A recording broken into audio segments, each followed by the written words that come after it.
Hi all. இன்றைக்கி வாழைப்பூ பருப்பு உசிலி. இது என்னோடய ஆல் டைம் ஃபேவரட். எங்கள் அம்மா ரொம்ப சூப்பராக செய்வாங்க. அந்த ரெசிபியை அப்படியே உங்களுக்காக. ஒரு குக்கரில் வாழைப்பூ கட் பண்ணி வாஷ் பண்ணி எடுத்துக்கணும். அதோட அரை ஸ்பூன் மஞ்சள் தூள், அரை ஸ்பூன் உப்பு சேர்த்து அரை டம்ளர் தண்ணி விட்டு ஜஸ்ட்டு ஒரு பெரட்டி க்ளோஸ் பண்ணி ஒரு விசில் விட்டுறணும். அது ஃபில்டர் பண்ணி எடுத்துக்கணும்.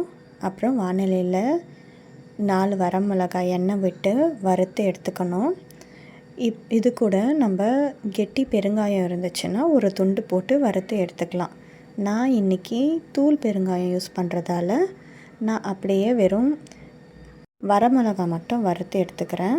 3 மணி நேரம் ஊற வச்ச கடலைப்பருப்பு கூட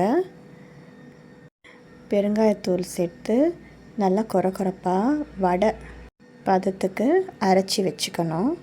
இப்போது ஒரு வானிலையில் எண்ணெய் விட்டு கடுகு, சீரகம், கருவேப்பிலை போட்டு தாளித்து நம்ம அரைச்சி வச்ச அந்த விழுதை அதோடு சேர்த்து கை விடாமல் நல்லா மீடியம் ஃப்ளேமில் வச்சு கிண்டணும்.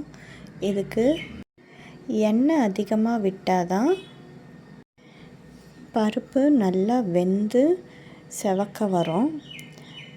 இது ஒரு 10 to 15 மினிட்ஸ் கை விடாமல் கிண்டணும்.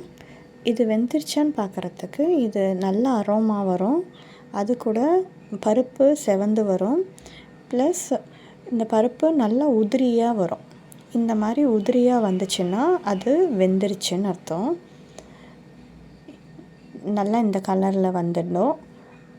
இதுக்கப்புறம் நம்ம வாழைப்பூ வச்சுருக்கோம் இல்லையா, அந்த ஃபில்ட்ரு பண்ண வாழைப்பூவை எடுத்து கையில் பிழிஞ்சு அதில் போடணும். இந்த மாதிரி பிழிகிறதால எக்ஸஸாக இருக்கிற தண்ணியெல்லாம் வடிஞ்சு பூ மட்டும் நம்மளுக்கு கிடைக்கும். அப்போது உசிலி இன்னும் உதிரியாக வரும். இன்னும் டேஸ்ட்டு அல்டிமேட்டாக இருக்கும். தண்ணியோடு போட்டிங்கன்னா அது ஒரு மாதிரி நொசன்னு ஆகிடும். ஸோ இந்த மாதிரி புழிஞ்சு போட்டிங்கன்னா நல்லா அந்த டெக்ஸ்சர் சூப்பராக இருக்கும், உசிலியோட டெக்ஸ்சர். அது கூட ஃபைனலாக கொத்தமல்லி தூவி சர்வ் பண்ண வேண்டியது தான். இது ரொம்ப டேஸ்ட்டாக இருக்கும். நீங்கள் ட்ரை பண்ணி பாருங்கள். இந்த உசிலி அப்படியே சாப்பிட்டாலும் நல்லா தான் இருக்கும்.